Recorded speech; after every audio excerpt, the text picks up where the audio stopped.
Usai melakukan goes sepeda, Sekretaris Daerah Kota Palembang bersama komunitas Goes ASN kembali melanjutkan kegiatan bakti sosial, yakni dengan menyerahkan bantuan kepada korban erupsi Gunung Semeru di Posko Bantuan Dinas Sosial Kota Palembang pada Minggu pagi. Bantuan tersebut berupa 1 ton beras dan mie instan serta uang yang langsung diserahkan kepada tim Aksi Cepat Tanggap atau ACT. Sekretaris Daerah Kota Palembang, Ratu Dewa, mengungkapkan bantuan ini merupakan bentuk kepedulian komunitas Goes ASN kepada korban erupsi Gunung Semeru. Diharapkan dengan bantuan tersebut bisa meringankan saudara kita yang terkena musibah di Gunung Semeru. Selain itu, bagi masyarakat yang ingin memberikan bantuan masih dibuka sampai dengan hari ini untuk menyerahkan bantuan ke Posko Bantuan Dinas Sosial Kota Palembang. 1, 2, 3, sip. Ayo. Garing.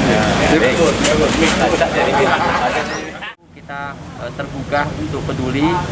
Minggu kemarin saya didatangi langsung oleh ACT untuk bersinergi dan kerjasama dengan pemerintah kota. Untuk itu pada hari ini Goes ASN Bersepeda menyerahkan bantuan donasi walaupun ala kadarnya hampir 1 ton lebih, Pak, ya, 1 ton lebih, ditambah lagi berupa mie dan lain sebagainya. Sedangkan yang bersifat uang kita langsung ke ACT karena beliau ada nomor rekeningnya secara resmi. Insya Allah besok kita ada pelepasan karena tim ACT akan berangkat langsung ke lokasi.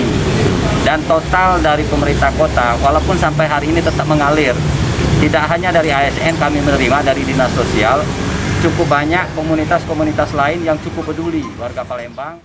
Sementara itu, bantuan yang berhasil terkumpul di Posko Bantuan Dinas Sosial saat ini berupa beras 12 ton, uang tunai 38 juta rupiah, serta mie instan 12 dus. Bantuan tersebut akan disalurkan langsung oleh tim Aksi Cepat Tanggap atau ACT kepada korban erupsi Gunung Semeru. Abidin Riwanto, PAL TV. 3